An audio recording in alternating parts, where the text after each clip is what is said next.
me do gbena mi le nya Peter Yesu Christo pen come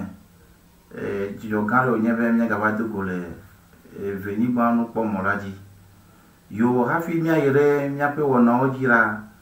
mi do gbera akafu mawu no sen katato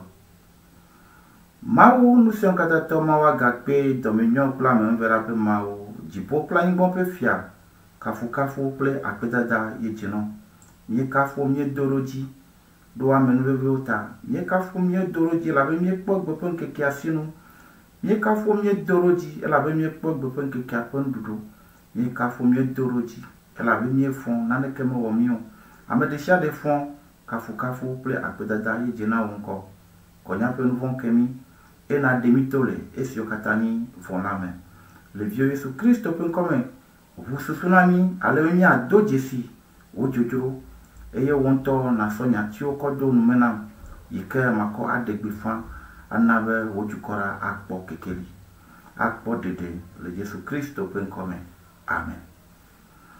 yo no vi lonoto egbefe nous sonson alo nyagome kuku le mawu pe agbanle la yike mi ona be bibla mera kuro hon biabia ko yire dia mi han Roma to pe agbanle le eta wi evelia cho pipi wi asieke que Malaysia hangre mi apito Yesu Christo pe nkome mi gabia ron na mi adokui o nye lonto ke mi de mona jiku la bom ela bena won lo di bena to nyenye hon biabia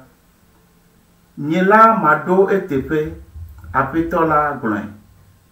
pipi blave lia eyata ne do tepe no eyata ne dole wo futo wum la na nududui ne chikole ewumla na chi elabena ne ewo efiala apo joka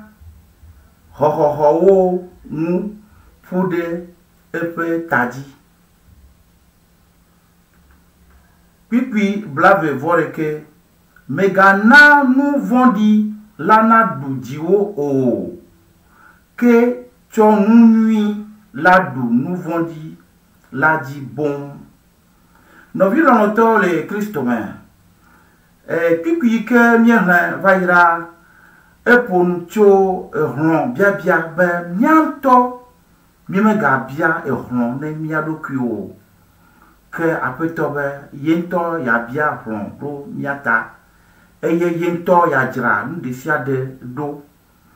hey kama miele egbera nyebe efana mebe amare awofu dada akoyire epeveli agbo awofu dada akoyire novia gbo kake novia ra mepo nu blanyine evelia o ke aglombe ejebe evon ike ye novi wona ira ya do epe etepene ya do etepene ne wanyabe que yemenye emovito awo mega no yim nenemo me nenema yenye maupe jujuremo maupe miako ake mianwo eye Kristo fiami be miasono mianwo kem abe aleke mau so kemi eye maupe nyara globe be maulon he fia alegbegbe be yo cho epe akongo vireka choke vireka ko savo de nya megbeto pe nu fonta alebe ne mi akpo agbemavo lono ike mawudo ne nya megbeto la ejebe mu lono ma ha mi ado ne mi anuewo eyeta ba ehon dondon alo ehon biabia pe gbogbo la ma no mi amewo vevito mia mesionye Kristo to eyata Mawu ƒe nyaŋɔgblɔ le Roma tɔwo ƒe agbalẽ 12 kpikpi 19 la be migabia hlɔ̃ na mia ɖokui o. Migabia hlɔ̃ ne mia ɖokui o.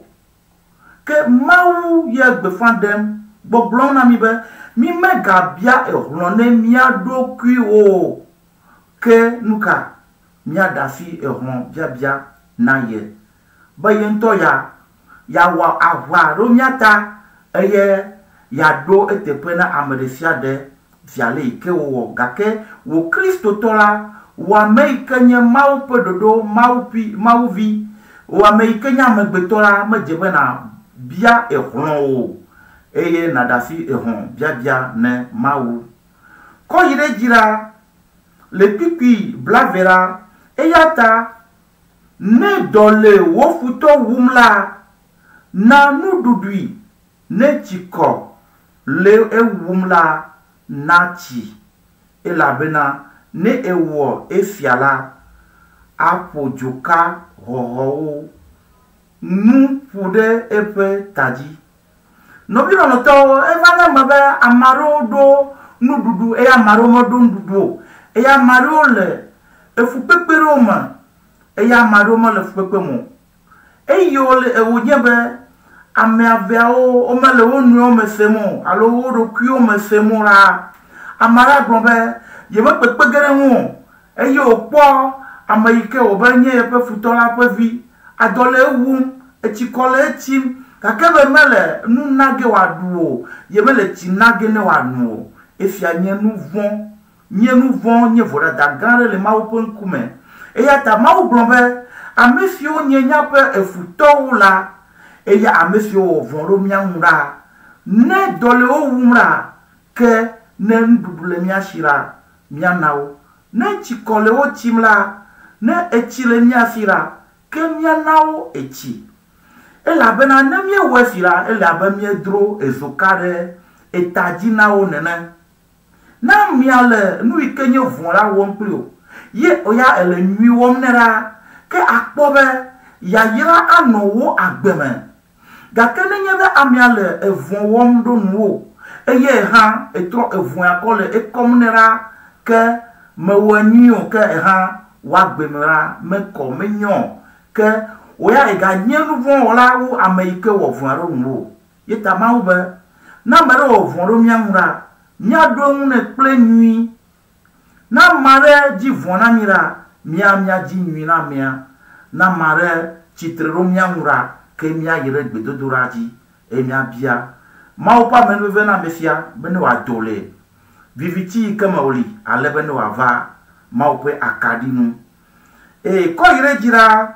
kpikpi blave vɔ ɖeke megana nu vɔ̃ɖi la naɖu dziwo o ke ɖewo le mía yɔm be megana nu vɔ̃ɖi la ne wòaɖu dziwo o ke tsɔ nu nyui la ɖu nu vɔ̃ la dzi bom. Nɔvi lɔlɔtɔwo megana nu vɔ̃ɖi la naɖu dziwo o. Ame geɖewo yi ɖe emɔ egbe ɖo nu kata elabe wokpɔ be yewoabia hlɔ̃ eye amea wɔ vɔ̃ ɖo yewo ŋu ta yewo ŋutɔ yewoaɖo eŋu nɛ to ema mea eva zu be ame yi ke yewo be yewoaɖo vɔ̃ ŋu na amewo va zu ame kuku eye womegale ɣeyiɣi sia me wodɔ hlɔ̃ eye wodɔ hlɔ̃ la wolio kɔ de mɔ eye wole mɔ elabe woɖoe be yewoaɖo nu yi ke nyi vɔ̃ la yewoaɖo vɔ̃ ɖo vɔ̃ teƒe gake nu ka Mawu ƒe nyagbɔgblɔm na mi o megana nu vɔ̃ɖi la naɖu dziwo o ke tsɔ nu nyui la naɖu vɔ̃ la dzi bom. Ta nɔvi lɔlɔtɔ le Kristo me ne ame ɖe wɔ vɔ̃ ɖo ŋuwo la ke tɔwo koe nye be naɖo eŋu ne kple nyui na ame ɖe be ye tsiro la gblɔ ne be ye lu eƒe nyagbɔŋtɔ be Mawu ƒe lɔlɔ yi ke le ye me Kristo ƒe lɔlɔ yi ke le mea ye ƒe lɔlɔ ma ye kɔ nɛ ya ne te tsri o gake wo ya be gatsri o ke lɔe na de Kristo ƒe lɔlɔ fia Mawu ƒe asi sesẽ Nous nous dzi le Yesu Kristo ƒe ŋkɔ me.